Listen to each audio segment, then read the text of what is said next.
नमस्कार, मी doctor Manjiri Valsankar, director Bhide hospital test tube baby centre, Navi Peth, Pune. आज आपण बघूया की जर एखाद्या स्त्रीची मूल होण्याची कार्यक्षमता ही अत्यंत कमी असेल, म्हणजे तिचं AMH 1 पेक्षा खाली आणि तिचा AFC म्हणजे अँट्रल फॉलिक्युलर काउंट 5 पेक्षा खाली असेल, तर अशा पेशंटला कोणत्या कार्यपद्धती उपलब्ध असतात.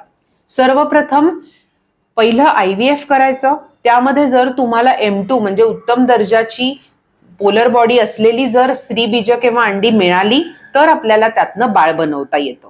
जर पहिल्या सायकलला M2 अंड मिळालं तर अजून 2 सायकल प्रयत्न करून सगळे एम्ब्रियोज हे एकत्रित साठवून ॲक्युवेट म्हणजे एकत्र पूल करून उत्तम दर्जाचे एम्ब्रियोज जे आहेत ते सावकाशीने एम्ब्रियो ट्रान्सफर करायचे.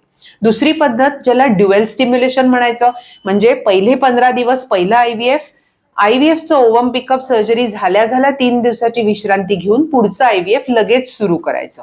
तिसरी पद्धत म्हणजे डोनर अंड. जर तुम्हाला अंड मिळतच नसेल तर कायदेशीररित्या अल्ट्रुइस्टिक पद्धतीने डोनर अंड घेणं हा एक पर्याय आहे.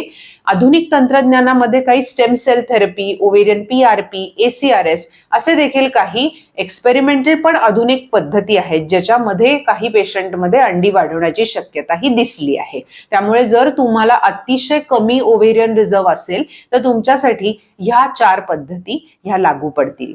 धन्यवाद.